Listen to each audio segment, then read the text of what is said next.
నక్కలకి ప్రసాదం పెట్టే ఆలయం కాలో దుంగర్. గుజరాత్లో కచ్ అనే జిల్లా ఉంది. ఇది మన దేశంలోనే అతిపెద్ద జిల్లా. ఈ జిల్లా ముఖ్య కేంద్రానికి ఓ 90 కిలోమీటర్ల దూరంలో కాలో దుంగర్ అనే పర్వతం ఉంది. ఈ పర్వతం నల్లటి నలుపు రంగులో ఉంటుంది కాబట్టి ఆ పేరు వచ్చిందని చెబుతారు. కాలో దుంగర్ 1500 అడుగుల ఎత్తున ఉంటుంది కాబట్టి ఈ పర్వతాన్ని ఎక్కితే దూరంగా ఉన్న ప్రదేశాలన్నీ కనిపిస్తాయి. ఆఖరికి పాకిస్తాన్ భూభాగం కూడా కనిపిస్తుంది. అందుకని పర్యాటకులు ఈ కొండని ఎక్కేందుకు ఉత్సాహపడుతూ ఉంటారు. అయితే వారి ఉత్సాహానికి మరో కారణం కూడా ఉంది. అదే కాలో దుంగర్ మీద ఉన్న దత్తాత్రేయుని ఆలయం. కాలో దుంగర్ మీద ఉన్న ఆలయం చిన్నదే, దాని వెనుక ఉన్న చరిత్ర మాత్రం అనూహ్యం. త్రిమూర్తుల అవతారమైన దత్తాత్రేయుల వారు ఒకానొక సందర్భంలో ఈ పర్వతాల మధ్యన సంచరించారట. ఆ సమయంలో ఆయన దగ్గర ఆహారాన్ని ఆశించి కొన్ని నక్కలు దగ్గరకొచ్చాయి. కానీ ఆ నక్కలు ఆహారాన్ని తీర్చేందుకు దత్తాత్రేయుని వారి దగ్గర ఎలాంటి ఆహారమూ లేదాయే. దాంతో తన చేతినే వాటి ముందు ఉంచారట స్వామివారు. లే అంగ్, నా శరీర భాగాన్ని తీసుకో అంటూ తన చేతినే వాటికి అర్పించారట.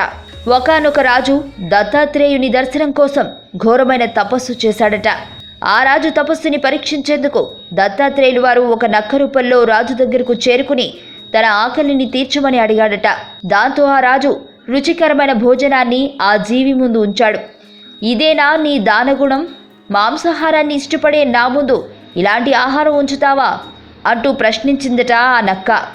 దాంతో రాజు స్వయంగా తన చేతిని నరికి మారు రూపంలోని దత్తాత్రేయుల ముందు ఉంచాడట. రాజు దానగుణానికి దత్తాత్రేయులు వారు ఎంతో ప్రసన్నులై ఆయనకు తన నిజ రూపంలో సాక్షాత్కరించారని చెబుతారు.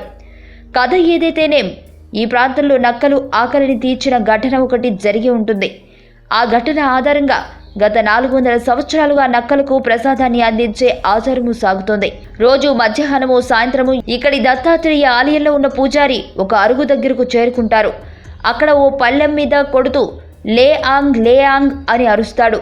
పూజారి మాట కోసం ఎదురు చూస్తున్నాయా అన్నట్లుగా కొద్ది నిమిషాలలో ఓ 25 నక్కలు బిలబిలలాడుతూ వచ్చేస్తాయి.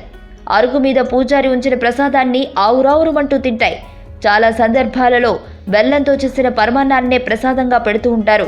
కాలో దుంగర్లో జరిగే ఈ వింత చూసేందుకు ఎక్కడెక్కడి నుంచో పర్యాటకులు వస్తూ ఉంటారు. ఇలా ఎన్నో వందల మంది ఆ ఆలయం చుట్టుపక్కల తిరుగుతున్నా నక్కలు వారిపై దాడి చేసిన సంఘటన ఇప్పటి వరకు ఒక్కటి కూడా నమోదు కాకపోవడం విచిత్రం. క్రూరత్వానికి పేరు పొందిన నక్కలు కాస్త ఆలయం దగ్గరకు రాగానే సాధు జంతువులుగా మారిపోవడం ఆ దత్తాత్రేయుని మహిమే అని చెబుతారు. ఈ వీడియో మీకు నచ్చినట్లయితే లైక్ చేయండి, షేర్ చేయండి.